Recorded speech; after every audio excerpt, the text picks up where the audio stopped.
What's happening, mate? How do you mean? Well, it's not exactly kicking off, is it? Oh no, it never does. To 8 o'clock!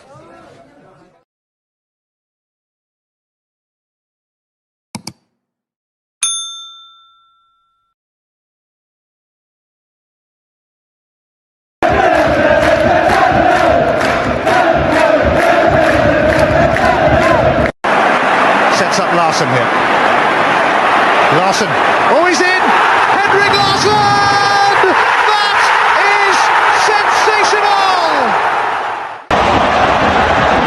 O'Reilly. How about that for a pass? Jota! How about that for a finish?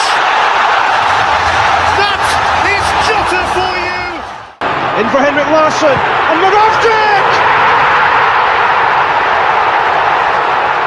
His first goal for Celtic! Here is Shunsuke Nakamura! Exquisite!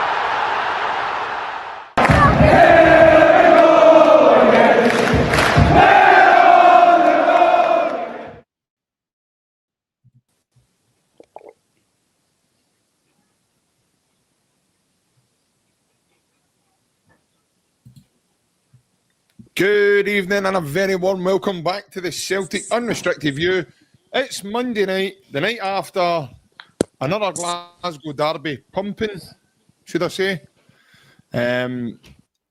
First we get Big Poozy in about our squad, and then we dish out a pumping of our own, Ryan.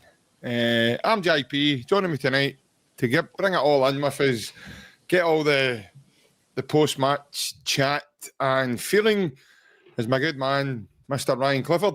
And what I will say before I bring you in, Ryan, obviously we've got a bit of breaking news ourselves, I think, for the first time on the channel since we're doing the podcast. If you want to take it away, wee man, I don't want to steal your thunder, but batter on in. Oh, you let me announce it, aye.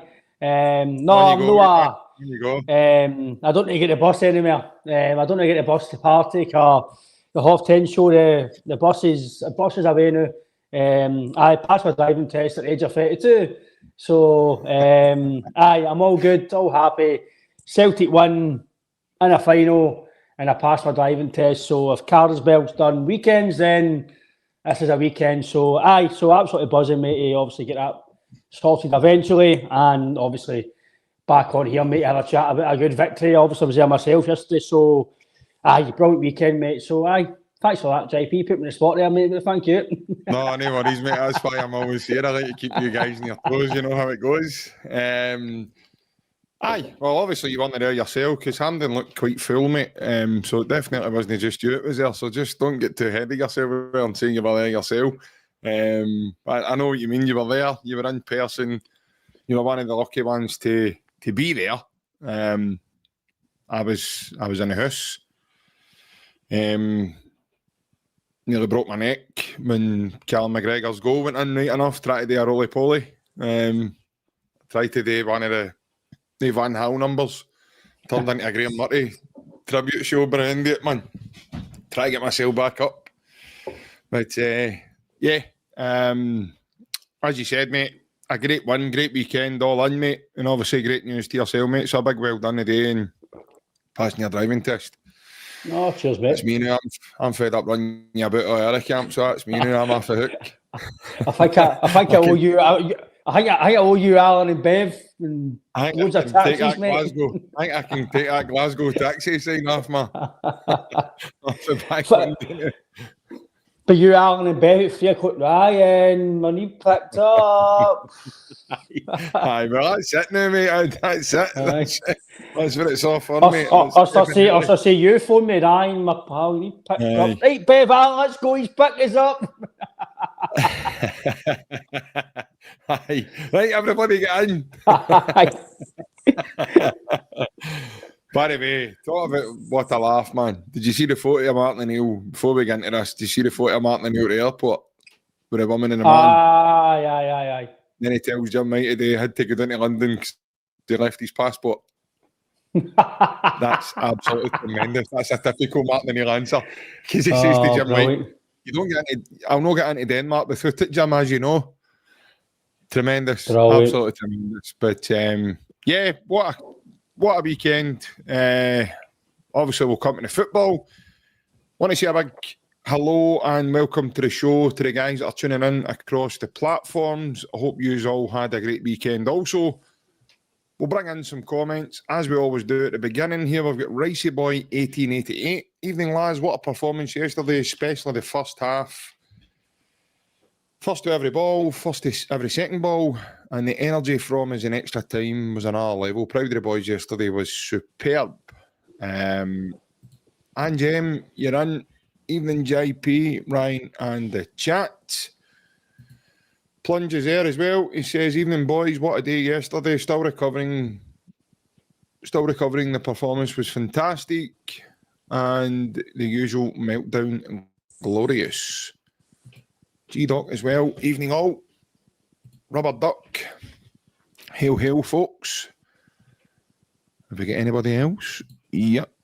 We get Breezy Lice. Hail, hail, lads and lassies. There we go. Nice wee cover photo there as well. Oasis, definitely maybe album. Great album, that. Scone Butter. Good evening, hail, hail. A scone and tea at 3:30 to make your day a little.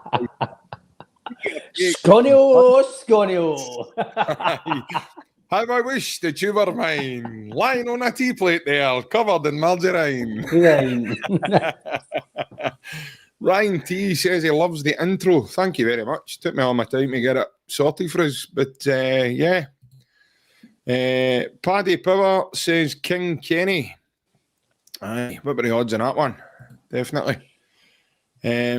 I've got DM McDonald. Evening, guys. Hope you're all well. I'm good, mate. Hope you're well. Also, Matt McDonald says, well done, Ryan.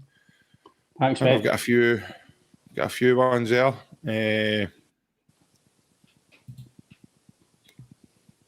Al says, JP was spot on about Callum Osmond. He looks like a player. I'm eating humble pie this evening. Yeah, I think a few people are. I did say this at the very beginning. As soon as I seen the boy in pre-season, I thought, we've got something here. And then all of a sudden, he just drops right out of the team. But we'll come to that as we go. But thanks for noticing that I picked up on that early doors. Our good man, Big Scotto, he's back in tonight. Evening, everyone. Congratulations, Ryan. He's only saying that so I can give him a lift up to so bright next week. That's all he's saying congratulations for. He's just woke up for returning home from Mexico. His hair's probably like David Fernandez getting up off a bush. That's probably why he woke up. Just his first day back. Oh no! One swept and interesting, like he's had his seat outside a sunroof driving up to Glencoe. He got his hair all blonde before he went on holiday, man. He needs a whole thing done again.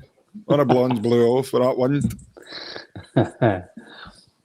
Good evening, JP and Ryan. Hope you're well, pal. You will call him out. Maybe a word with you, son. Cut a decision yesterday. That's a terrible performance for your lot, by the way. Make a word with that VAR mob. Seriously. Shocking. As Mark O'Neill used to say, shocking. Shocking. A very good evening to Scott. Dan Breen, is Osmond eligible for Europe? No, he's not, Dan. He's not, unfortunately, mate. And that's a gutter, definitely. Right, Ryan, obviously, where do we start? First of all, mate, before we do start, I wanted to get your thoughts regarding this beautiful thing that emerged at the tail end of last week, mate. Me and Daniel had a wee chat about this before we kick into the game. And obviously, this is obviously a rough guide and look ahead towards the plans as to what this is going to look, mate. So just to get, I'm going to run through this wee slide, mate, just to get your thoughts on these. Right for the off, mate, you can see it's very colourful. And then we've got these ones. We've still got a couple more. There we go. I love the one with the Celtic fans there throughout the middle of that. I think that's amazing. And then obviously you've got this tremendous. Obviously, the dates and times, what we won, when we won it, kind of thing. So yeah, mate, as you can see, nice wee makeovers ready to happen around the stadium, mate. Well needed, would you say? Oh, massively, JP. I did see that obviously the other day when obviously put out. Yeah. See, like we're all complaining about how the stadium looks and stuff like that. Things need to be better, and he's covered, right? See if that was in the pipeline, and just say it was the materials or whatever it was. Come out and tell the fans. Just say, look, we've got something lined up for outside the stadium. It's getting ordered. It's getting made. Whatever it is they need to say is, at least tell us, because then fans won't go, why is that banner no fixed? Why is this banner no? Because there might be a reason, right? The banner's not getting fixed because we're getting new ones in a few weeks or whatever. Tell the fans that, mate, and that's one issue. Then the fans won't moan about. Have they been having trouble? Have they been having trouble with one of the contractors? I don't got a clue, mate. Again, we don't really know much. So, but no, obviously it's not going to make everything all rosy again in terms of things I've been going at the club. But it's a start. It's still something nice. It makes obviously the Celtic way look nice as well, and it's memorable as well for maybe people who maybe don't know Celtic as much, or maybe tourists, or maybe walk around and see, why is that date? Why is that photo? Or they'll Google it and they'll maybe see the goals and whatever else. So no, it's good that way. The colour's different as well. It'll be brighter. So it's Celtic Park's definitely need a bit of TLC, especially like something I'd like to see. I don't know if anybody else agrees with it, but I don't know if it's viable. I think we spoke about it a few weeks ago when obviously the chat about was doing things up and stuff outside. I would love, I don't know if you can do it, but see like a big screen down Celtic Park, even during the day, like showing you all games, obviously maybe waterproof and stuff like that, but showing you all games, showing you memorable cup games, league titles, players. Just, I think it would be brilliant. Even at night time, it would look amazing. It makes Celtic Park stand out as well. And even the big European nights, just say the next, I think, is it Roma we play, or can't we who we play next at home? I think is Roma not the last game of the group? I can't mind who is in the format we play next. But home game I think you might be right. It'd be nice to have, like, even if it's like a big screen up outside showing fans of European games, and it just makes it better. It builds the atmosphere as well, and people who have not really been to many games, look at that goal and who's that player, and just something different, mate, to make it different. But maybe I'm just a pipe dream, mate, and never happened. But it's good to see, mate. That was in my thoughts in terms of our intro for the pod, Ryan, in terms of these, a lot of special moments throughout different years and times, and time has passed. You hear the commentary from it. There's a lot of sensational moments there, and I tried to capture quite a bit of it, Ryan, in terms of for the younger generation as well to remember these guys. But I know what you're saying, and you're looking at those photos that the stadium are going to look like once it's finished. It looks absolutely remarkable. I just hope we don't have another horrible storm, because it was ultimately that killed the ones that were up in the stadium just before we see the gaps in this where they used to be kind of hang now. But listen, obviously we know there's there's loads of work to happen with Celtic in terms of that. But obviously to touch on the field, mate, I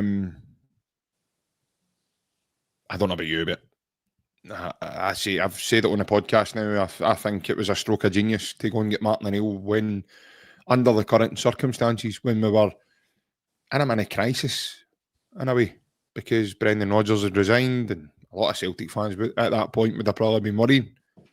And then a statement comes out pretty much, right away, and it's Martin O'Neill along with Sean Maloney, Steve McManus, and then we find out the next day that Mark Fotheringham has been added to the coaches, and you can just see, mate, in that quick succession, time-wise, over the last week since we lost at Tynecastle, mate, there's been a massive change in the body language of the players. Just the whole place is buzzing again. The fans are buzzing. And over the last 2 games, mate, we've scored 7 goals. Now, this was a team that was struggling to score one within like 30, 40 minutes into a game. And we've beat Sturm Graz in amongst that as well. So, all in all, mate, you know, things have, I would say, turned around, especially on the field. You can see a difference. Players are now starting to respond to instructions, and I'm probably going to stick my neck out, mate, and say that I think it was at a time then where the players had stopped responding to Brendan. You know, things are obviously not, they weren't happening off the field, Ryan. Things had obviously went stale, and maybe, I don't know, mate, there's all these talks about cycles and this and that, and so, yeah, I think overall you can look at that in many different ways, but for me, mate, there's no more evidence than what we're seeing on the field just now, and it's absolutely night and day for just about 10 days ago. There's definitely a difference, mate. You can definitely see it for yesterday, especially the first half. They were more direct. They seen the weakness in Dinga and and the other Cornelius and Tavernier. They seen that weakness at the right hand side. And once Tenet could get by him once, and the long ball over the top, Trusty kept doing it when he could, and it worked all day long, and it worked in the second half. They went more direct. Is that due to the manager, or is it due to the team having more belief? I really don't know. But whatever Brendan Rodgers was telling them, now I've said it the last few weeks about eventually it's going to happen, and we've got to play better. And we spoke about it as a podcast about, like, was the message getting across? If this doesn't change, you're then going. I know we were all saying you need to believe, but maybe that was just us being Celtic fans, because realistically the performances weren't changing. Nothing was changing. You were just creating by getting results. For me, it was all for me. I don't think we played well all season, apart from the last 2 weeks or so. Even the start of the season, like, some of the games have been really. And I know you don't go to football to come away and go, "Oh, it was amazing football," but you still want to be entertained to a degree. Football is a entertainment business to a degree. Yeah. And some of the games at the start of the season, it was a bowfest, man. Like, I never go on my phone during the games, and sometimes I'm looking at my phone and I'm like, this is boring. Like, this isn't Celtic. I love football. I love Celtic, and I'm getting bored. I'm actually looking at my phone in the chats because it's boring, and that's not the way it should be. Yeah, I agree with wee Wally, Scott Wellwater, that the shackles are off a wee bit. Yeah, whatever. Listen, we can all say Brendan Rodgers this and the board this, but for the players now they look a bit more relaxed, freedom of play. They're playing forward more. The first half, they were definitely playing quicker, especially been at the game. Obviously, listen, I've watched sometimes if I'm working and I'm watching TV, stuff like that, and you do see a difference when you go to the game. You can still see the game, and you still visualise it, you still comment on it, you can still see what happens. But when you go and actually see it, people who go to the games will obviously be able to kind of say what I'm saying here. How quick they played it yesterday was so much better. It was tempo. It was just direct all the time. The passing, there was some triangles. It was different stuff. It was like wee triangles. Into a John Collins spiel there. Passing, moving, the tempo. It actually was like that in some of the first half. Yeah. So, listen, I'm still trying to be grounded. I don't want to get ahead of myself because we are still 9 points behind Hearts at the present time. It is only 2 games, but it's a major game that we won, and it should really kick us on now, and it could actually be a deterrent to Daniel, who I actually thought tactically in the second half he actually done all right, to be fair. He changed that about. I seen when I noticed it, he put Tavernier into middle of the park. Well, he was out wide, but he was in the middle. He actually showed up a wee bit when they entered the second half. Fair play to Daniel, to be honest, in the second half. He changed that a wee bit. They came into the game, and it's just unfortunate, JP, that he's not got the players that are going to maybe date his game plan as it stands right now. I think Daniel will do well for him, mate, maybe better players, but right now he's only going to get what he can. But in terms of us, mate, really good first half, really good, direct, tempo, intensity, try to go for goal, and really, mate, and no disappointing thing, was it? It was only 1-0 at half time.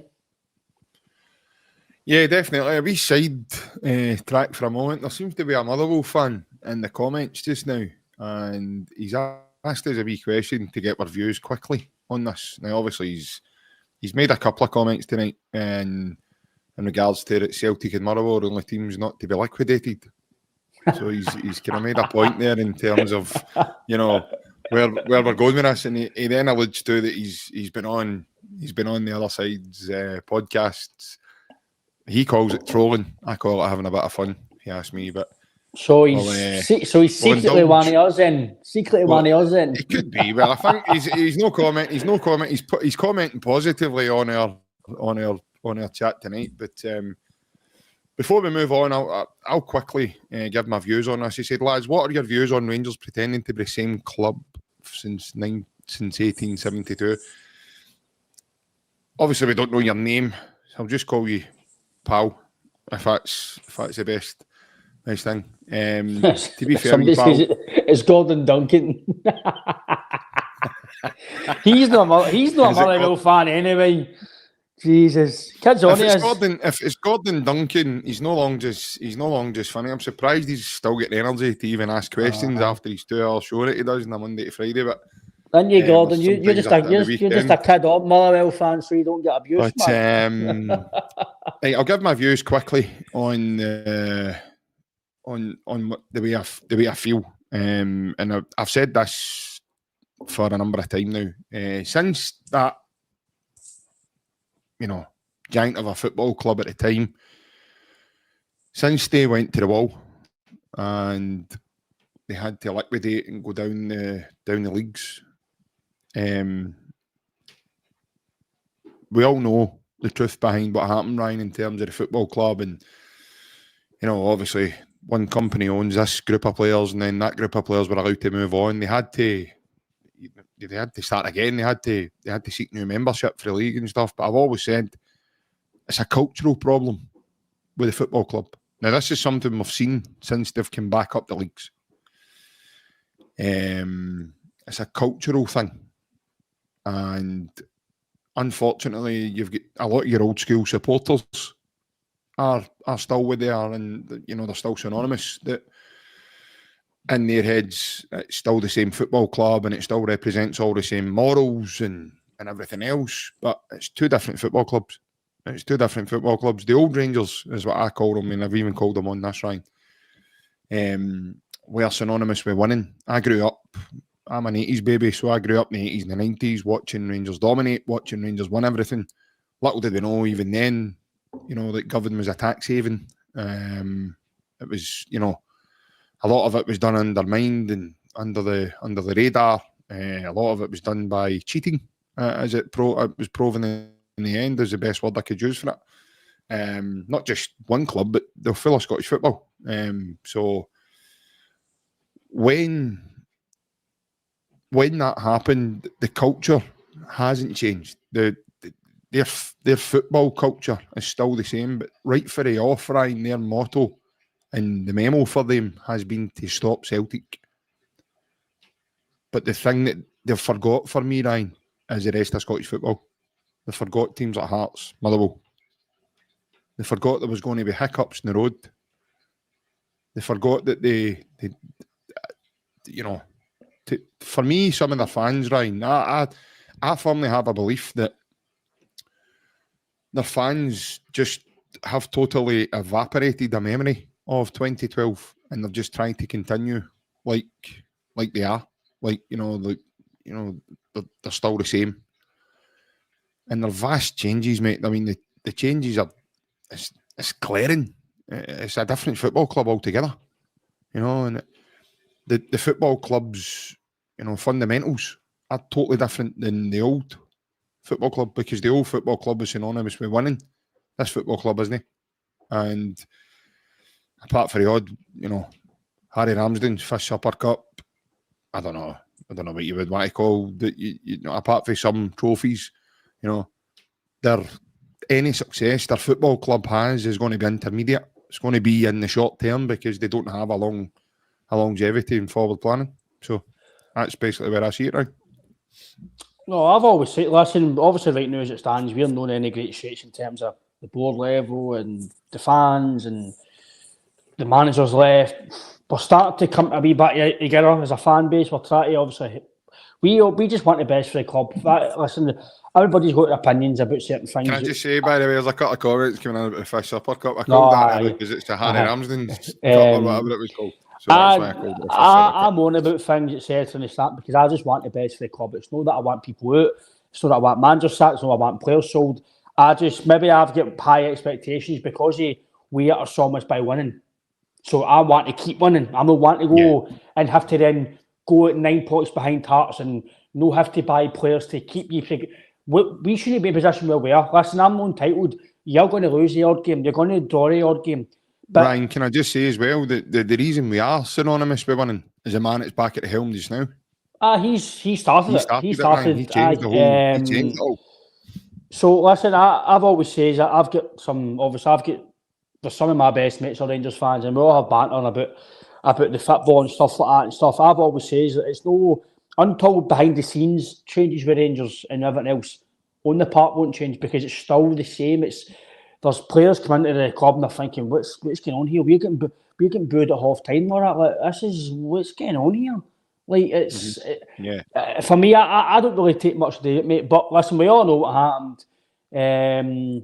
They're not the same club. That club was massive. They won a lot of things and some good players, really good players, borderline world class players, even. If you want to mention certain players like Gaza and Laudrup, all they guys, phenomenal players. Arthur Newman, brilliant. Listen, I'm no unbiased. If somebody's good in their team, I'll say, listen, that boy's a threat. That boy's good. I'm not that stupid. Yep. Aye, that's clubs away, and they used to win things. They used to be successful. They used to be a big powerhouse in Europe. It's not really Europe, but Scottish football and the odd European adventure. Yeah. Yes, they've got to European final recently, which is brilliant, fair play. Listen, am I jealous of that? Tiny wee bit. That's something we all want to go to, right? But how many trophies have won? 2, 3? I was going to say how many. They've won the same amount of European trophies as us recently. No, I mean in terms of leagues, they've won the second, the League 2 and League 1, the champ. But I mean in terms of put it this way, that's something they're always going to be able to say, Ryan. In terms of trophies, they've won trophies we never will. Aye, but to be fair, mate, it's still something I'm going to. Because we're never in the leagues. Aye, it's still something I'm going to spend talking about. Listen, we all know what happened. No. I was just giving a quick answer. I was actually sitting right next to Rangers fans yesterday. So I was at the split. And then they were singing FCU, the SFA, and I was like, the SFA basically saved yous.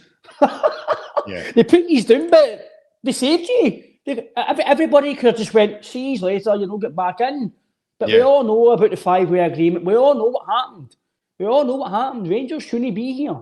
But people kept them in. And that's a simple fact. If you do your research, do your knowledge, that's what happened. End of story. Until we start winning trophies again in Scotland, they're still their new club. They are still big, obviously. They're the only club I know to have a 5-way agreement with 3 people present. It's mental, mate. It's mental. But like I say, it's fair play to the guy commenting. But no, mate, I'd rather just focus on us and what we've done yesterday because it's a massive start to the season. Considering where we've been the last few weeks, to get that victory, mate, you can see it in the players as well, mate. It's massive.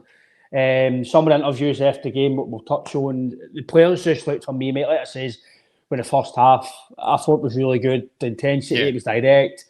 It was like O'Neill put his stamp on it. If Maloney was involved as well, but giving guys like Arne Engels, breath of fresh air. But no, mate, the first half of him was, like I says, it was brilliant. It was just unfortunate only one goal on it, mate. Yeah, I know. 100%. We've got a wee audio from a guy you'll all know very well, Big Scotto. He's sitting here with his new tap on that he got off Peter Grant, I think.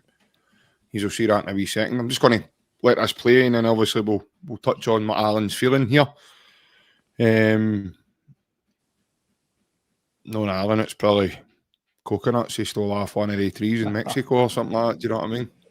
But aye, so we'll get your thoughts of Alan and then we'll touch on that. Well, good evening everyone. Hope everyone's well. guys that are hosting the pod, and everyone that's watching. Sadly, I couldn't make it on tonight, so I thought I'd kind of add a wee video for a wee question for the guys. I've got a prior engagement tonight at my local Celtic Supporters Club. My good friend Nick Walsh, he's a bit stressed out after yesterday, so I thought I'd accompany him for a wee pint or two down at our local Celtic club. So, and just a wee question for the guys after we kind of discuss how well the result went yesterday. I think it was a better performance. I think that we're starting to see a wee bit more intensity in the team. I think there were a few questionable decisions. I think one of them absolutely shocked me, shocking. Could have been a really bad one. I think Jack Buckland should have been sent off. I think that was a very dangerous header. He headed Austin Trusty's studs, and that could have caused all sorts of trouble. That could have gave Austin a foot injury, but it seemed to have been put the other way for some reason. No idea why. So yeah, after that, just a wee question for the guys. Obviously, there's improved performances, but I'm just wondering, is it conceivable over the last couple of games that there has been an improvement because of two certain players that I've thought has possibly been were best players in the last two fixtures? Those two players would be Austin Trusty and Arnie Engels. And for these guys starting, I think it's no coincidence that quality that's come in has helped us kind of kick on. Obviously, we're looking at a new manager bounce as well, but I've been really, really impressed by Arnie Engels especially, and Austin Trusty. I'm surprised at why these guys weren't playing to start. And just a question for the guys. I think that, do you think these two players coming in and playing at that kind of capabilities, has that been the catalyst that's kind of kicked us on? I know we've got Martin O'Neill. I know that we've started kind of playing that bit better. Maybe, as I said, manager bounce, but I don't think it's coincidental that these two players have been starting, and our performance levels are starting to rise. So yeah, it was a beautiful Sunday indeed yesterday. Just thought I'd kind of pop in a wee question for the guys since I can't make it tonight, and I hope everyone's very well after that fantastic score at the weekend. Hail, hail, everyone.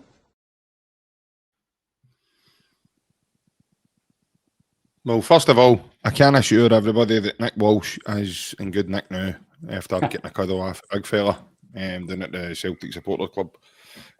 So yeah, he's doing fine. So nobody worry, Nick's fine.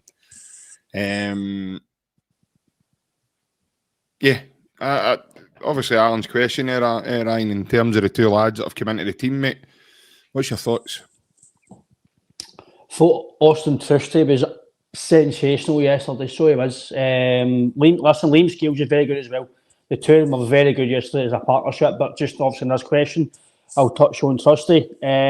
Trusty was just about faultless yesterday, apart from the one he nearly pulped down somebody in the box. Was it Yasana outside the box? But apart from that, listen, the one he's fit, look, he shouldn't have done it. Listen, I'm not going to spend too much time, but we all know it's probably a red card. Probably is. We get away with it. We deal with it, right? Things happen in life. Sometimes you get decisions that go against you for you, and sometimes it all comes about. And when about you get one, you don't get one. Listen, we deal with it. Thought he was brilliant, mate. One everything in the air. He was strong. He was aggressive. He was taking the ball out for defence, pinging balls out wide to Tanecki all the time. He was strong, physical. Kind of had a point to prove, but he was proving himself again. But it just shows you that I've been a wee bit of, not a massive advocate for him, but I've been like, why is he not playing? Like he is a decent player. I know he's been, shall we call it, weak as piss in certain games against like Dundee and stuff. But as Brendan Rodgers says, but then Atalanta, brilliant. I'm sure he played against Leipzig as well, did he? If I can remember rightly, I might be wrong. Brilliant. Like brilliant. No, Scott, you're right. Like I say, Scales is superb, mate. But just on this question, obviously, what Alan put in, Trusty was superb, mate. He was superb against Dundee. And I says it obviously in the podcast before the Hearts game that he's got to play. He's fit, experienced. You've got to play experienced guys. And for whatever reason, Brendan, I get what, obviously, we had a chat about on the pod, JP. I get what he's saying about, but he's ping about the balance, JP's nonsense, because Austin Trusty played 20 games on the right-hand side of the fence last year. So his argument's nonsense. As much as I love Brendan, full of nonsense. So whatever reason he had against Trusty, he signed them. He signed them, £6 million. Whether it was meant to be 4 million or 3 or whatever it is, he paid £6 million, and he looked like a £6 million defender yesterday. Easy. He was brilliant, man. That's one of the best performances I've seen for an individual. It's in a long time at centre back. He's been Carter Vickers, brilliant for me. I've always said probably the best we've had on his day since Van Dijk. The last few months, maybe injuries. Again, we don't know JP if he's had injury issues. We don't know. We only get snippets. But how he's not been playing when Vickers hasn't been on when Vickers have been not performing well. And he puts Dane Murray in, and JP, I'm not saying that it's going to break the boy, but it could break him. That could have done him for a long, long time. He's threw him under a bus playing him in a game like that, out the blue, right, Dane Murray, you're in. And then he kind of cost 3 goals, let's be fair, right? And then the boy's not been seen since. The boy must be like, wow, man. But mentality at this club, you need to keep going, Dane. Obviously, he'll know that. I don't need to tell him. He's younger than me, but he's playing at a high level. I've ever played it. So, but no, Trusty amazing. And Arnie Engels, I've been banging the drum since we signed Arnie Engels. I banged him out last year.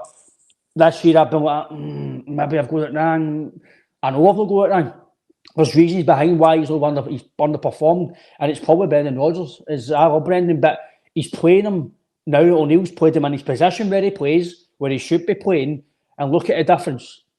He's pinging balls everywhere. He's tackling, his running power and his recoveries are different class. We've spoken about JP, how people don't notice it. Simon Donnelly even said it during the week. He's fit as hell, his recoveries, his physical attributes, his running power. He covers so many. So, see if you don't really listen, we all don't watch certain players. We all just watch the game. But see if you watch him, man, he's doing things that other people aren't doing in the team. And listen, he was an £11 million player yesterday.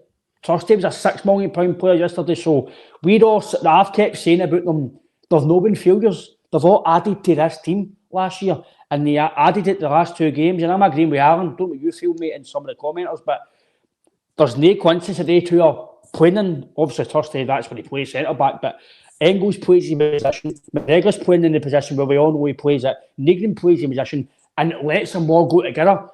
Hatate out the team, 2 games. We all love Hatate. Big Alan loves Hatate. 2 games out the team. It's quicker, it's faster. We've hardly lost the ball in midfield. We're dominated the games.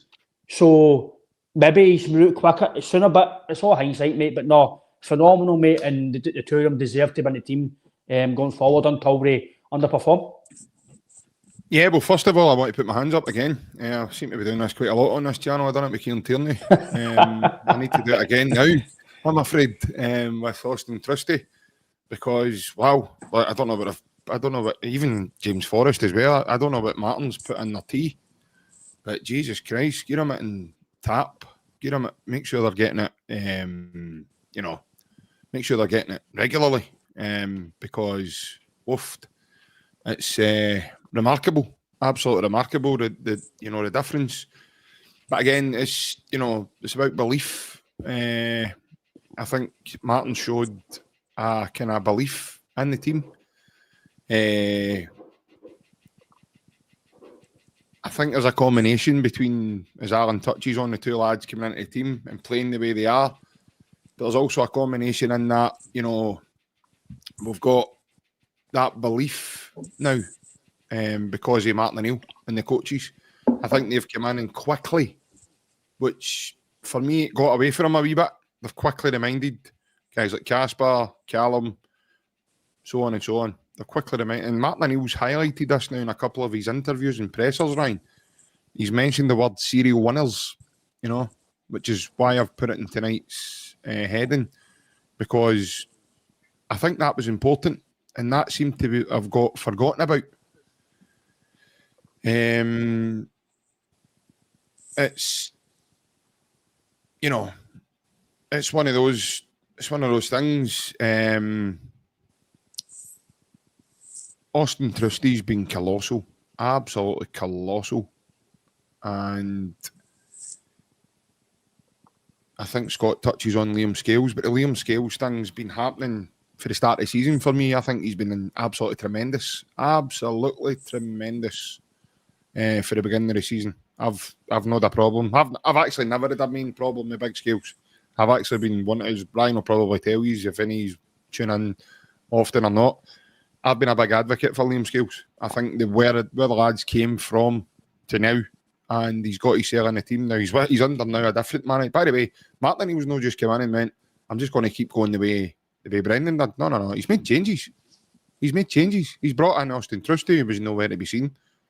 He's brought in Johnny Kenny now. He's scored 3 goals in his last 2 games. He's brought in Arnie Engels, who was nowhere to be seen. He's now brought in Sirachi, who prior to the last international break wasn't getting a game. He was different class yesterday. Yeah, he was excellent as well. And he's brought in a young lad. Between the coaches and Martin, they've decided to give Callum Osmond a chance. And he's repaid that and probably then some. When you go and you score in a game like that yesterday, and not just to score, but to have the chances that he also had and show a wee glimpses of skill, and that one he flicks away around the corner for John Suter, he draws a foul, Suter's get yellow card, the pace he shows, he then grows a confidence that he starts pressing higher, he starts doing it faster. Once that happened, Ryan, he started to encourage Maeda, because when Maeda was still on the pitch, he's shutting down at speed again, because he's pressing. And I know he's nowhere near it's going to take a while before we see that, but I personally got Kyogo vibes again, Ryan, with that speed at the top end of the field, mate. See that press, and you could see the fear in Rangers when Callum Osmond was on the field. Guys like Tavernier having a go at him, try to pull him down, try to pull him back. John Suter, I don't know how many times he skinned him. I lost count after 4. And then the movement for his goal was Kyogo-esque. Or that movement into the moving at speed across the face of the goal. Great ball with Tierney. By the way, I know he was only on for about 10 minutes or so the way it felt, but it was probably longer than 10 minutes, right enough. But I thought Tierney was excellent when he came on. I nearly did, for a guy who prior to that had a groin strain, it was alleged. So all in all, mate, for me it's been a collective, Ryan. I think it's not just been 1 or 2 people, but I can understand where Alan's coming from in terms of, yeah, Francis, honestly, like you could, when Callum Osmond came on the park and they saw how fast he was, there was an element of fear. And I've not seen that in the derby for a wee while. Now, obviously, they've got a fear of Maeda, of course, but now they've got a different thing to deal with, Ryan. If this is going to be a thing moving forward now they've got something else to deal with, because they're not only having to focus on Maeda, they're now having to focus on young Osmond and Johnny Kenny, because both brought different things to the game yesterday. Both scored goals, but they brought a difference to the game. Johnny Kenny was so physical. You seen it with his goal. The header was exquisite, man. That was a great header. He bullied it to the road, Raskin and the boy Cornelius. Or was it Makoma? I think it might have been Makoma, actually. He just gets in front of both of them, and it's a case of, out of what you used to, that's mine. And the hunger and desire, not only that, Ryan, you look at then, you mentioned the midfield, mate, Hatate drops out, you then play that kind of Callum McGregor, Nygren, and, Engels. They've all got different attributes. Engels brings that legs and physicality, but Nygren brings a physicality and all, because he's not a shrinking violet, Ryan. Mm-hmm. He puts his backside in, he's turning people, he's playing his head up, he's a goal threat, Nygren, as well. I'm not surprised he scored, and he's our top scorer this season. So they just all look as if they're at peace now. They all look as if they know what they're doing, they know their roles, and what's been needed for the manager is just a small reminder. By the way, you don't need much from me because you're already good players. What you need to do now is go and show what you can do and do it more and more on a consistent basis, because that what was lacking before. Like I says, mate, we've conceded 1 goal and we've scored 7. Aye, that's right, isn't it? So we've scored 7 in the last 2 games and we've only conceded 1 goal. So, and that's an extra time. Yeah, but not only that, Ryan. Sorry, that's what I go back second to. half. Sorry. Yeah. Not only that, Ryan. I go back to, and by the way, that wasn't even that was a penalty. A penalty. Obviously, we're going to touch on the incidents yesterday that did happen and the big talking points of the game. Out with a good game of football and Celtic playing really, really well. But when you look at the whole thing just over the last couple of days, it's been a whirlwind, mate. It's been really fast. It's flew in. Martin O'Neill's probably not been able to get a breath. His coaches are working hard. But Ryan, they've come in with an idea. They've come in with they've come in with a know-how. Like I said before, mate, and I was speaking to Daniel on here on Friday. Martin O'Neill's not a novice, mate. He wasn't brought up a Clyde in a lout boat. No. That was, yesterday was... That wasn't his first rodeo. So, they had a lot of new to that fixture yesterday. That mob. A lot of brand new to, that came in yesterday. Danny Rowe, the coaches. There was players in the Rangers team that, maybe hadn't featured before in that fixture. And, we're now seeing Celtic play with a tempo. We're now seeing Celtic play with an intensity. I think Ralston touches on a great point when he's interviewed after the game. You see them pressing at a higher intensity now. They're not getting as much time on the ball. Like you say, the midfield had a low stab yesterday. They were in tappy everything that moved. So and it's only came in because of a quick reminder of how good they are. I don't think he's a great manager, Martin, and he was an elite manager, in my opinion, for what he's done in football. But the overall difference for me is the remembrance of what he's all about. Remember what he's have won. That's been the key. And for me, mate, they've over the last couple of games, they've went and showed that. Yesterday, for me, mate, it's monumental. Yesterday now can really make a big difference. Yesterday now can really kick them on again to a different level. We've got a big game on Thursday. Again, the Europa League. And then obviously Kilmarnock at Celtic Park on Sunday. But obviously moving on to the talking points, mate. So the first one in the game was was it the offside goal? Was it the offside goal? Obviously, we see the line, we see, there is another view from it. And it's a still view of the incident. And you can clearly see Maeda's onside. So where VAR have drawn the lines, they've went early with it. They've actually went before, before Nygren's played the ball to Maeda. So they've gone early. And then obviously it's been deemed offside. But what's your thoughts, mate? Because I, for the life of me, cannot understand why the goal's not given. For the imagery, again, I know I was at the game myself, but I didn't actually see what happened because the sun was focusing on my bit of Hampden and I couldn't see. All I seen was the ball in the back of the net, so I'm celebrating. I'm thinking, right, and then offside, I didn't know what happened. I didn't know who scored. So and I've obviously come home, looked at the replays and the stills. I I'm struggling to see how it's offside. It's not even clear and obvious. It's not a clear offside. It's, as Michael Stewart says, I think they've drawn the lines just randomly. There was one other day at the St Mirren Hearts.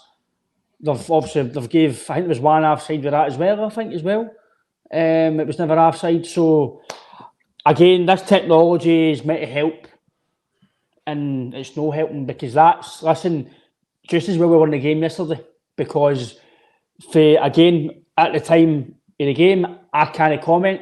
Didn't they see it? So I can't. And obviously at the game, they don't show you highlights anymore. For years, they've not shown you highlights, the goals anymore. I know it's Celtic Park, they used to years ago, but they don't anymore due to probably TV rights, etc. But I've seen the still images, and I don't know how they've gave that as offside, because it's no Cornelius, the other guy. Is it Dinga?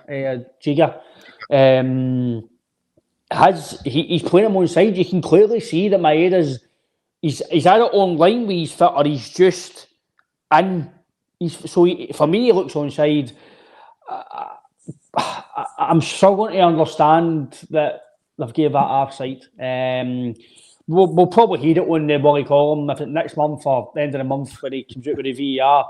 And I'll tell you what, by the way, if I know it's not them, it's the lines, but whoever's doing the lines or what technology's doing the lines, they've obviously not put the right image, because I think anybody, even Rangers fans who watch that game, or even have seen the footage of the stills, if they're blatantly saying that is clearly offside, it's biasy. I'm not saying that it's no offside, but by the stills, it doesn't look anywhere near close to being offside. So it's probably touch and go, if you really be honest. But to me, if I've always said, no, because I was a follower myself, I just think the forwards should always get the advantage. Some guys are that quick that their toenail or their foot is just away. For me, that's no offside. To the rules, it is, but your full body's no away. Like, you know what I mean? It's just, football's mental. But for me, no. Short answer. For me, I don't know how they can get that as offside. So the answer for me should be a goal, and just as well we won the game, because that could have been a major talking point if we didn't. Yeah, 100%. Right, obviously then we move on for that, and then there's a challenge by Cornelius where he's yellow carded on Johnny Kenny. What's your thoughts on that? At the time of the game, in real time, I did think it was a yellow card, but I've come home and seen it again. It's a Stonewall red card. He's been in flying with his studs, and he's... Was it on Srirachi? No, it was Johnny Kenny, wasn't it? Johnny Kenny, sorry. And he's right on his... It's a red card. How they've went and looked at that, again, I'm... Like you say, JP, it's a beauty of highlights now and stuff. Well, the thing is they've no... The ref never even gets sent to the monitor. No, he's left the ground, as Anton Logan's left foot says there. He's left the ground in a motion where it's a horrendous tackle when I look back now. At the present time, watching the game, I didn't think it was. I didn't think anything. But then I've come home and I've seen all the ham like, wow. What? And then I've seen a referee.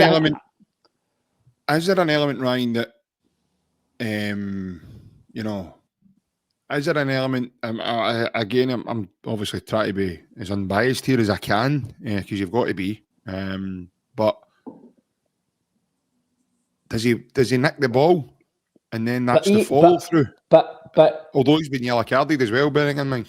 See, about 20 years ago, we'd probably saying, oh, that's a rough tackle, but if he's got the ball, then listen, fair play, fair game. But years ago, football's changed now. You can't go in, listen, if I was playing now, JP, I think I'd go up and up, because tackles like that at the present time, I thought it was all right. Maybe a yellow would have been suitable. I thought it was a wee bit hard, but I didn't think, when I watched it back, it was, that was a tackle, man. That was dangerous. That could have broke his leg, mate, or could have snapped his leg, the right Kenny was. So he got away with that one there. And like you say, the fact, listen, people might think, well, we're joking here, but we do try to be unbiased in here as we can and balanced when we can. And I think, again, if you're a Rangers fan, you're lucky that it's sent off, because how he's not went and get told to look at that is, again, mate, that's no technology. That's referees. And I don't know how many guys in the VR room, if it's 2 guys, 3 guys, whatever it is, just say it's 3 guys. That's 6 pairs of eyes. and the referee. And so that could have been 8. Get his 2 to look at the monitor. And they've not come up with a decision properly. Scary, mate. Scary, in my opinion. Yeah, 100%, mate. Looking at it back now, and you know, I'm baffled as to why the ref isn't going to the monitor. Obviously, one, it didn't need VAR intervention. Asgard obviously sent off in the game for his. I know. Listen, you could probably say this was accidental or whatever you're going to say, but his legs shouldn't even be up there in the first place, man. Like, you shouldn't be trying to tackle Tony Ralston for waist height upwards, you know. And I understand people might say he's going for the ball and I've heard all this, but you can't tackle people like that in a modern day game and expect to get away, especially the markings he's now left on Ralston's upper thigh. By the way, a couple of inches to the right hand side, and Ralston might be talking funny in his interview after the game, you know. He might be talking with a squeak. So I'd imagine a couple of inches to his right hand side, mate, and Ralston starts singing like Jimmy Somerville. But no questions asked, mate. It's definite red, yeah. That was basically right in front of me, mate. It was a shocker. It might have not looked like it was that quick in real time, but that was a shocker. Yeah. I don't know why anybody was even questioning it. And he's sitting looking at the referee like, what have I done? Like, listen, we all know there was no malice in it. He was going for the ball. To be fair, nice bit of skill for the boy.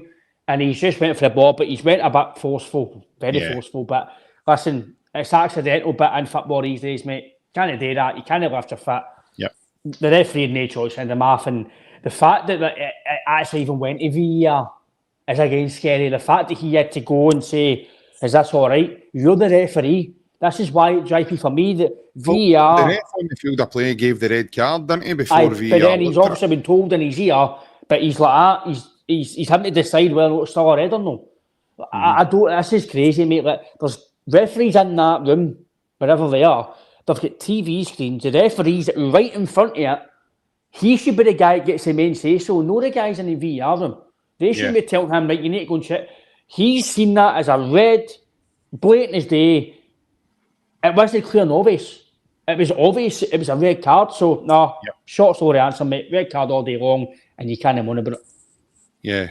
Not a big instant in the game. It became a huge talking point. I know Alan makes a joke about it in terms of Jack Butland sticking the head on Austin Trusty's foot.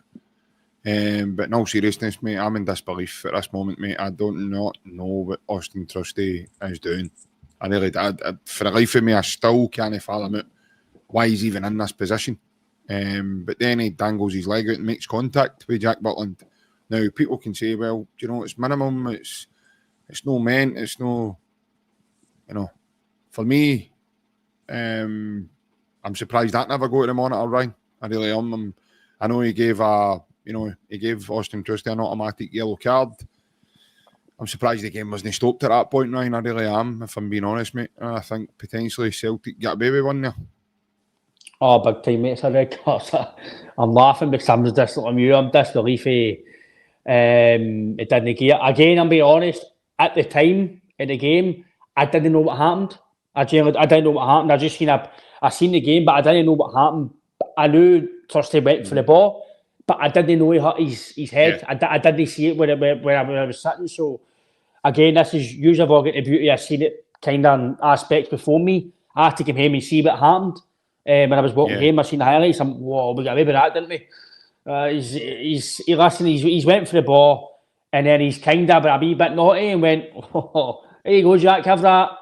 You can get away with that, mate. Let's be fair. That was, if I'm a Rangers fan and I've seen that, mate, and the referee have not went to properly VAR to get it looked at and it's not been rescinded, again, mate, that's referees, mate. There's maybe 2 or 3 guys in that VAR room. There's 2 assistants and there's a referee, and they all thought that was a yellow.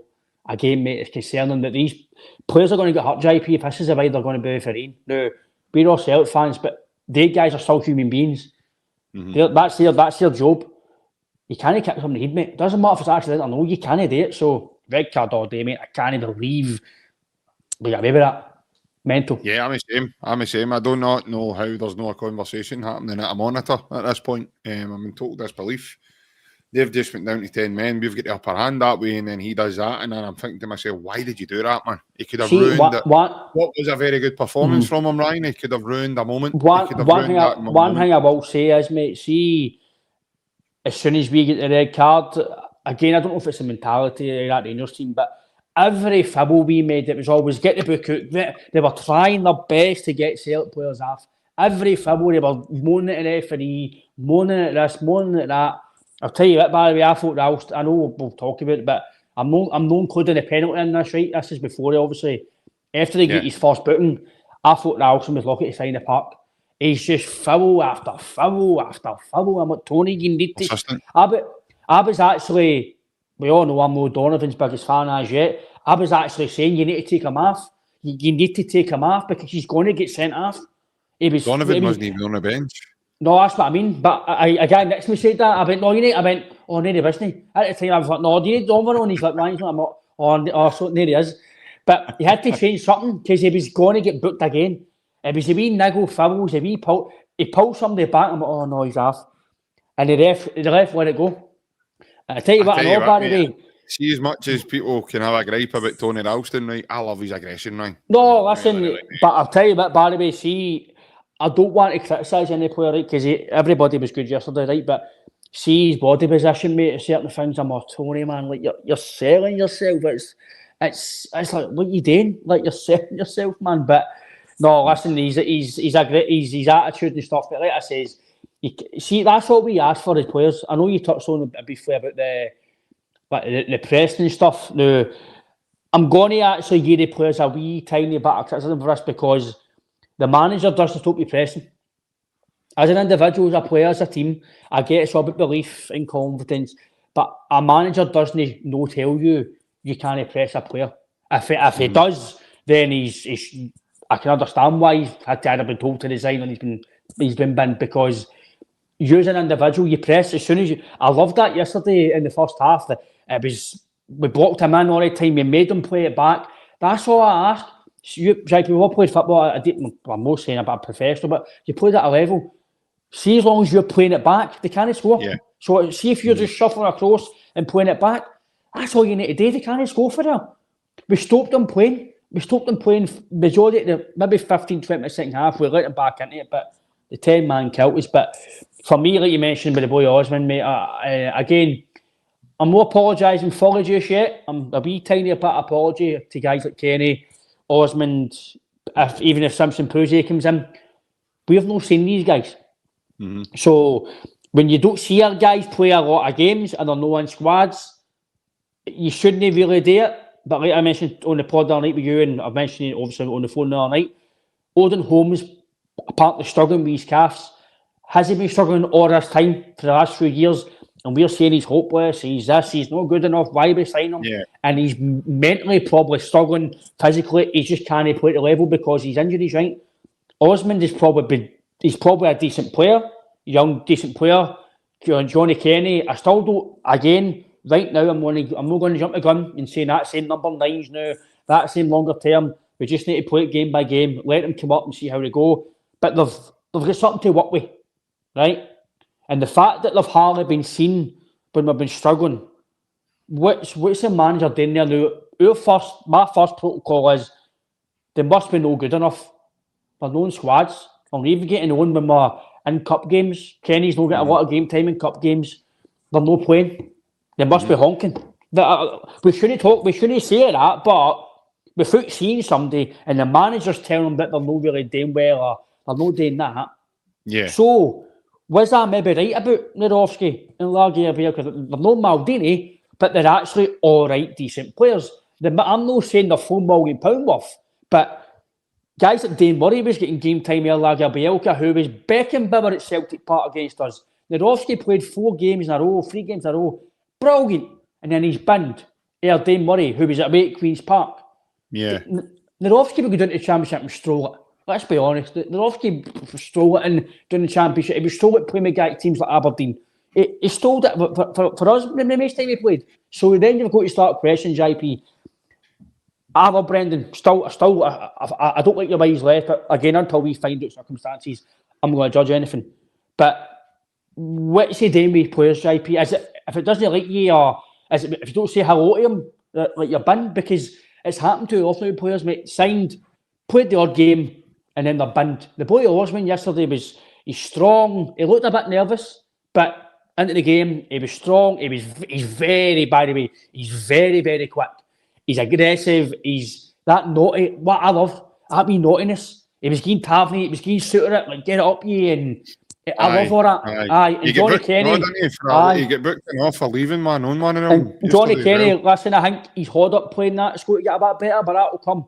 I'm not saying now that he's not going to be this, not going to be that. Neil was brilliant about him, he's like, he ought to get Celtic, he ought to get Henrik Davies and learn how to hold the ball. But no, listen, on they two, mate, it's just about giving them game time now. As much as Iheanacho, if he's fit, he might have been in the team yesterday. Listen, I'm a big believer in if you're scoring goals or if you're playing well defensively in midfield, you get the jersey until somebody comes in who's far better than you, or you get injured or whatever else. I think you would remember, obviously, back to when Martin was there. Martin introduced Aidan McGeady to the Celtic first team. He introduced Sean Maloney. And Martin, but Martin very rarely changed his team, mate. See, like, especially defensively, that back three was always the same. It was always either Larsson, Sutton, Hearts and Sutton. It was always roughly the same. So maybe it's the same here, mate. But Johnny Kenny's now got a jersey. It's up to you, and that's who get fit and take him off it. Osmans should have the bench at least. Obviously Yamada. Mate, I want to mention Kieran Tierney. Obviously, I'll let you back in, mate, because I say to my dad, I says, could you tell how quick that was? Obviously, my dad wasn't at the game. And he says, well, I looked at him, my dad says, that was a thunderbolt. He hammered that into the box, but experienced IP, he knew that that's going to go two ways. It's going to hammer off a Rangers player either out for a corner or in the net, or Osman's getting it. And by the way, you mentioned about Kyogo. I'm not going to mention him in that breath, but it was but the movement, Ryan, it's an intelligent eye. Yeah. So, no, listen, great signs. I just hope they continue, but I want to say a big well done to the players because we've given them a wee bit of shit. Probably rightly so, because we've not performed, but there's obviously maybe been reasons behind that. Arnie Engels says that belief, and Osman says about belief, and so listen, mate. Yeah. Probably the only thing I would say disappointing is Taneke was good, but his final product has definitely got to get better. That'll get better with game time, but I said actually as well, mate. Like, brilliant. But no, listen, really, really proud of the players, mate. I can go through them all individually. I know. So brilliant, mate. I know. And by the way, you've got to commend. I know. Just not long ago, there was people were asking for him to be taken out of the team for Sinisalo. Casper's been a different player the last couple of games. I know. See how many times he's. What have I said to you about why do we? He's not he's always direct. Is he a difference? Tell you my getters in there, man. We'll sort them all out. You throwing your name in the hat? Is that what we're hearing? Aye. I don't know if he wants past the driving test today, man. He's gone for a. Big Chamiti, man, picked up in the morning, son. Aye, picked up in the morning. We'll drive you to the airport for the By the way, we slaughtered Adam Mida. Chamiti, 8 million. Oh, mate, listen, like I said to you on the phone yesterday, right? If I see a good player for them, I'll admit it, right?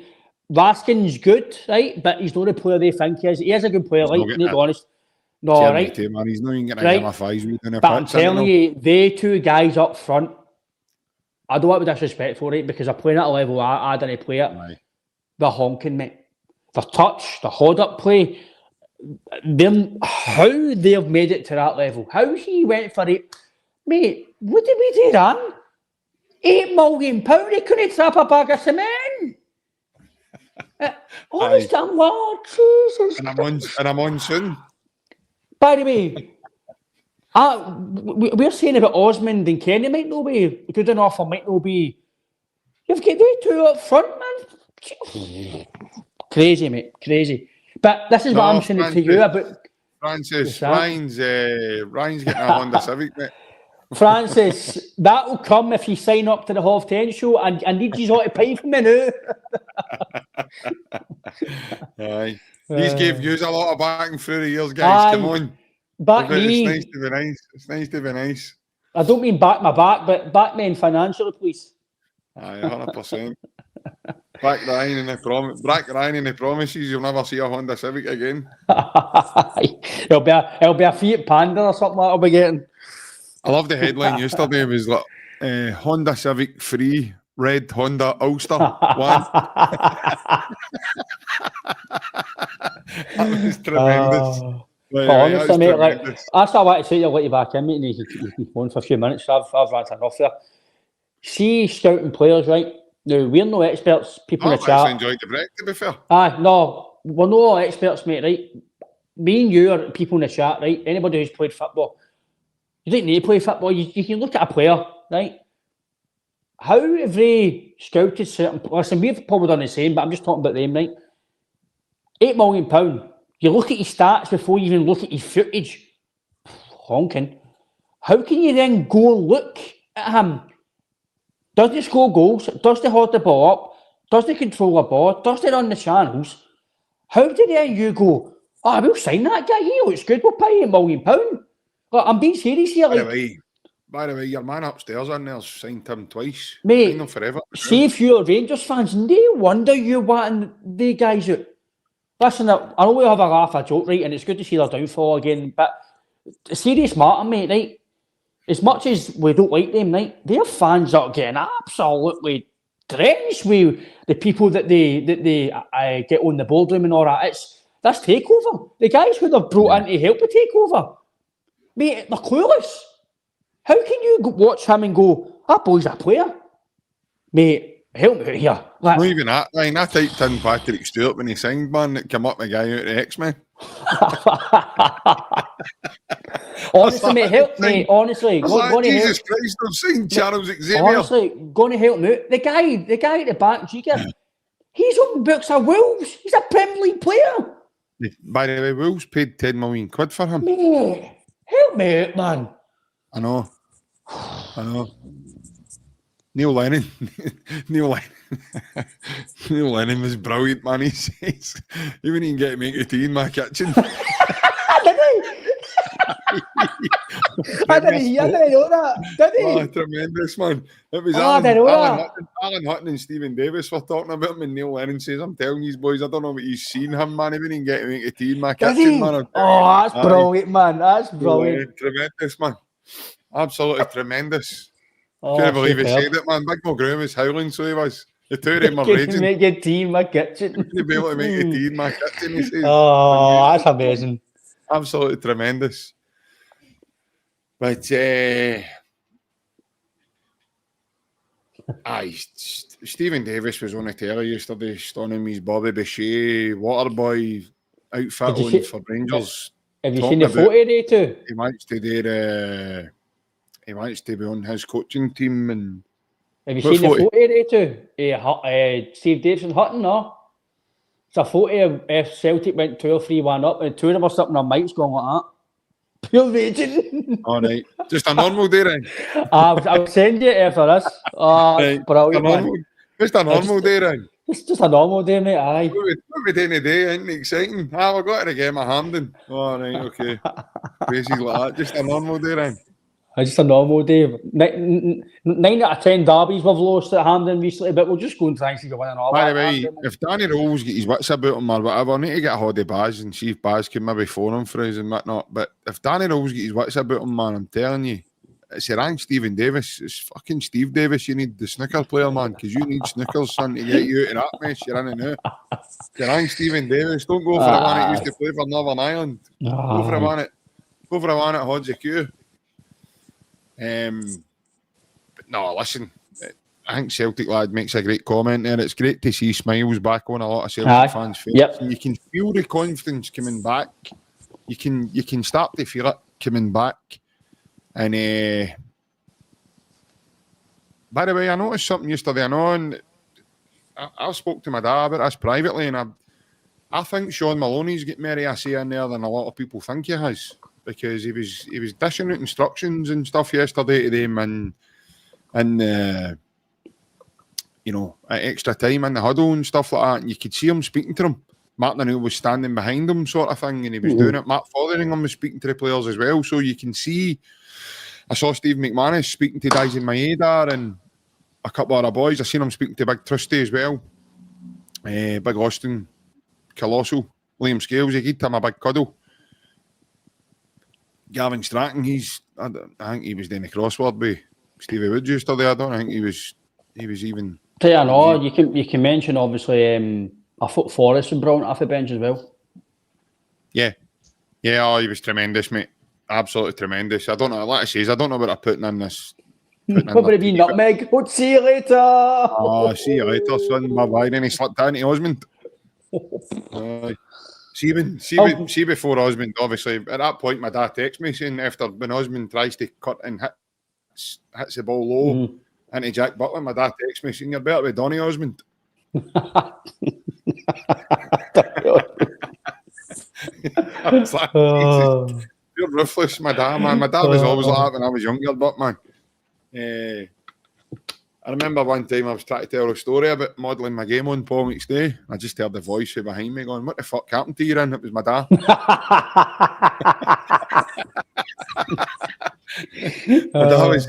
My dad was always pure ruthless with me that way. He used to, but see, again, you go back to like Martin O'Neill in the old school that way. That's the way it used to be back in the day, then. You know, my dad was. I was talking about my dad. I don't know if he. I don't know if you've seen it. You know, don't get too carried away. I don't know if you've seen it. My dad, as I said to me earlier, I've not seen inside obviously the dressing room, but my dad says that there was loads of like all the quotes in the dressing room. It was like pace, power, intensity, and he says, "Ryan, that's O'Neill's put that up, or the team." He says that one about that's what Bobby Rogers. He went saw the film and that. You're right. I think he's told them all. John Collins. Aye. He's probably told them like this is what you's up. Like, by the way, what about McGregor? He's like, what a player we've got. What a captain, what a player. Mate, see hearing that with somebody like that makes you feel $1 million, man. Like a guy O'Neill telling you you're brilliant. Brilliant. We've got a few there's a live one in there. A live one in the chat. Thanks a lot. Cheers for the view. No, listen, thanks very much for the view. Helps go a long way. Remember, like, subscribe. I tell you what, by the way, I wouldn't like to be a karaoke host shouting out your name. Shabba Ranks. Jesus, Johnny.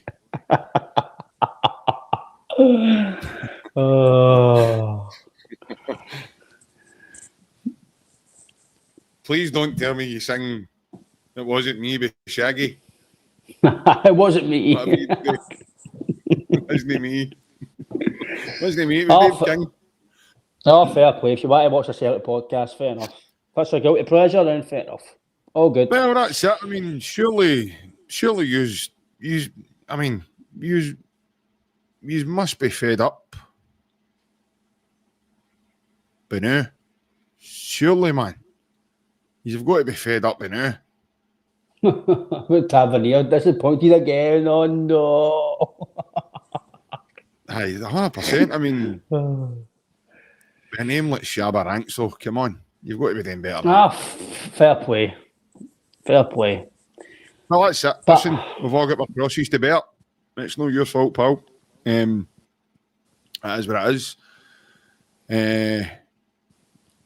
Aye. And as Ryan just says there, Tavernier, Tav does what Tav does. We David Martindale, Tav does what Tav does. We David Martindale, aye. He does the team slogans, apparently. By the way, you know what? wonder if we David had a good night yesterday, yeah? Oh, man. Aye, 100%. We David Martindale. Sat me Peter Lovencrans. Penalty Rangers.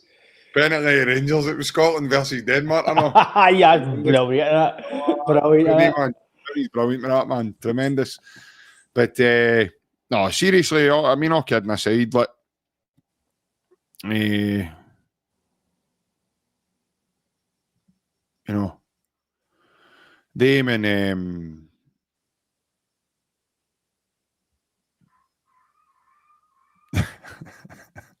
I'm trying to read through some of the comments that's come in there. Some of them shall not be repeated. It's a family show. 100%. This is a family show. We can't be trying to repeat some of them. The one that Francis says, Francis, 10:30, I can mention that, mate, but no. Yeah, 100%.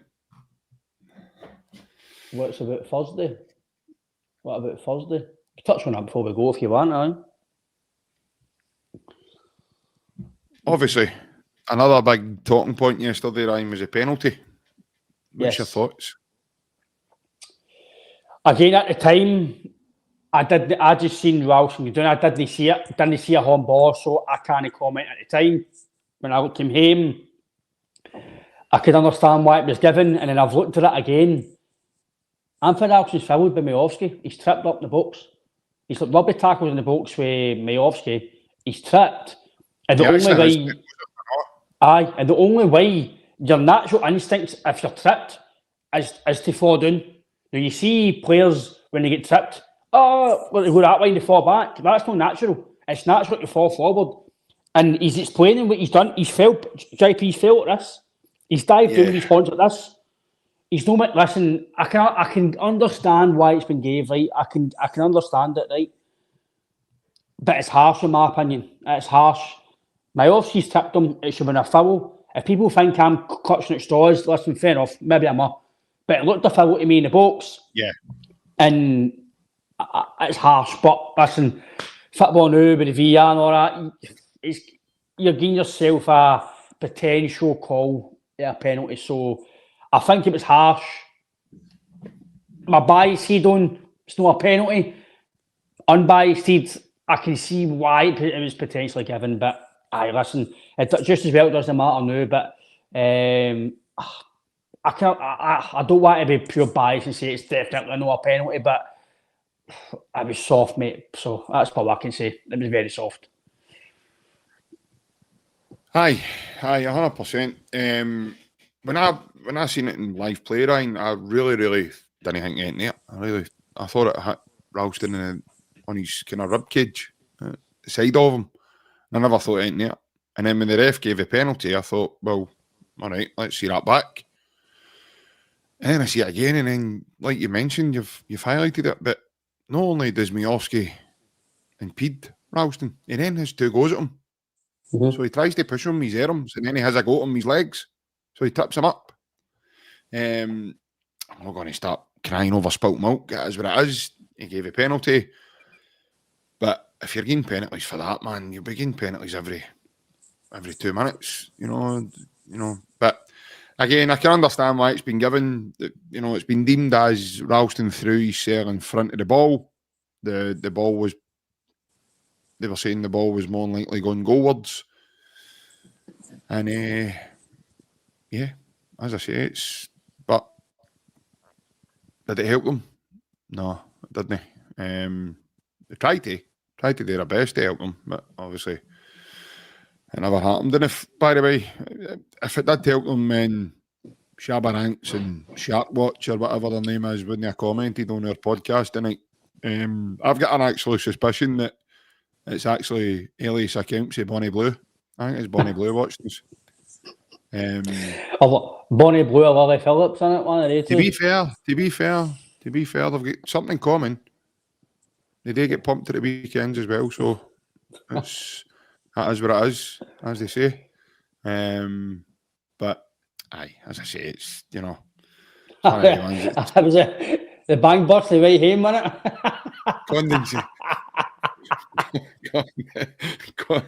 Condensation, a free packet of Walkers boarding the bus. the McLeish mac and cheese Walkers, Chris, man. There's milk on that bus, sign. Is it pasteurised? No, it's only up to your knees. You're all right. Oh, brilliant. But all in all, mate, great weekend for us. Ryan's passed. I can drive. Ryan can drive now. Bonnie Blue bus. He's put his name in for a Bonnie Blue bus. And Ryan's got his. By the way, that would boost your half 10 show, me man. That would take that to a new level, man. Oh, 1.5, man. It'd be, said a 10 out, it'd be 20 quid, man. 100%. Man. Aye, definitely. And then it would be in a Ferrari. No, a Honda Civic. Aye. 100%. You could get Andrew Tate in as your sponsor. Sorry, Bev, but Andrew Tate's taking you now, big man. Sorry. Andrew Tate's coming on to talk about his favourite carpet samples playing kickboxing. His favourite carpet samples. Oh, man. Aye. Jesus. Everything's a bit spiky. Brilliant. Is the 10:30 show on the night? Yeah, we're just about to finish up here, Celtic lads. So yeah, we're I'll need to, Monday night's a free for one special, mate. I might get Bonnie Blue on that, so I might get the Bang Boss on. Aye. I'll need to get a wee Twitter DM or something, see if she's up. Aye. There was people are going to think I've had to get a fucking Ryan had 10 guys on last week and he tried to get Arsene Wenger on so he could call them the Wenger boys. I'll drive a Wenger bus now. I'll drive it. You can drive a Wenger bus now. Donuts, Davy Donut bus. I'll drive that. John from Jamaica. Aye. Aye. Brilliant. Then at 10:30. Aye, she's going to change her name to Bonnie Green. Bonnie Green. Aye. Brilliant. Fed up being Bonnie Blue. Man. She thinks she drives through Castlemilks, man. She'll be Bonnie Black and Blue. No, that's through Govan, you mean? Aye, through Govan, Bonnie Black and Blue. Barry, mate, right? Barry. By the way, she's not raging at the down she took, man. She's raging because she lost her new trainees. That's enough, man. I've went up since I don't want to say. I can see where this is going to go. But I know. Aye. We need to leave it, mate. We need to leave it being Bonnie. No. Brilliant. Aye. Oh, Jesus, man. Somebody called Albert McCann's got the audacity to just put in a comment here, let alone talk about whatever he's talking about on his gobbledygook comment. Tremendous. Okay. But once again, thank you very much for everybody that's tuned in with us tonight. Thank you very much for all the Celtic lads that have come in with your comments. Cheers to Big Alan. I know he wasn't on tonight, but he's been in the comments, and cheers for his video and his questions. And cheers to all the happy-go-lucky Rangers fans who've still got a bit about them to comment in here. Just obviously letting you know through the grapevine, I heard that Costco are doing a great offer in Vaseline. I would imagine you stock up. After yesterday, I'd imagine it's going to be well needed as we progress throughout the season, but you're used to that anyway, so just a normal day for you. But all in all, thank you very much to the lovely kind donation for wee Mitch 74. Well, cheers, Mitch. Thank you. Thank you very much, Appreciate Mitch. that. I appreciate that, Ryan. That's the start of your fund, mate. Is that, Mitch, is that to the 10:30 show, mate, or is it just to us? To help us? I better not, but he's put it in here. He better not put it in for a 10:30 show because I'm not even going to be any part of that 10:30 show. But thanks very much for the kind donation, mate. Thank you. Much appreciated. Like Alan said, no, thank you, Nori. I'll get my first gallon of petrol, Mitch. Cheers, mate. Aye. I'll get me his full packet of tweezers now. Aye, that's the 10:30 show, all right. Aye. Needs another £2, mate. A bit of my bird feed, I know. Brilliant, man. Tremendous. Oh, man. But take care, everybody. Enjoy the week ahead. We will be back on the channel as we go. Stay tuned on the socials and in the community section of the YouTube channel. There was enough to get through tonight. Obviously, Thursday's game, we will be on before that for a pre-match as well. There is some news happening on the channel as well. I don't want to burst MD's bubble with that one. I think Ryan should be the one to to tell you that news as well, in terms of what's happening this week moving forward. So stay tuned in the socials. If you don't, stay tuned in the community section of the YouTube channel, and we'll let you know there. For everybody that's maybe came across the channel tonight for the first time, if you have liked the channel, please hit the like and the subscribe. It helps the channel go a long way, and it also helps us lads come on and talk about half 10 shows and everything else for all for a good cause. But above all else, enjoy your week, folks. Take care. Hail, hail, and keep smiling. Hail, hail. Ryan, see you later, pal. Bye-bye.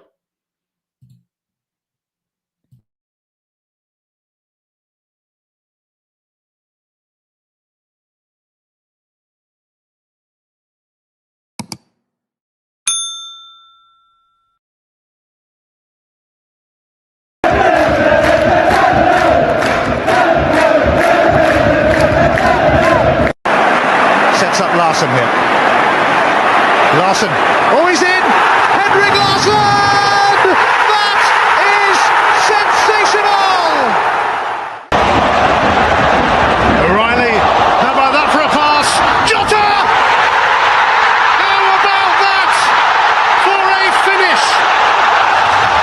That is Jota for you! In for Henrik Larsson. And Moravcik! His first goal for Celtic! Here is Shunsuke Nakamura! Exquisite!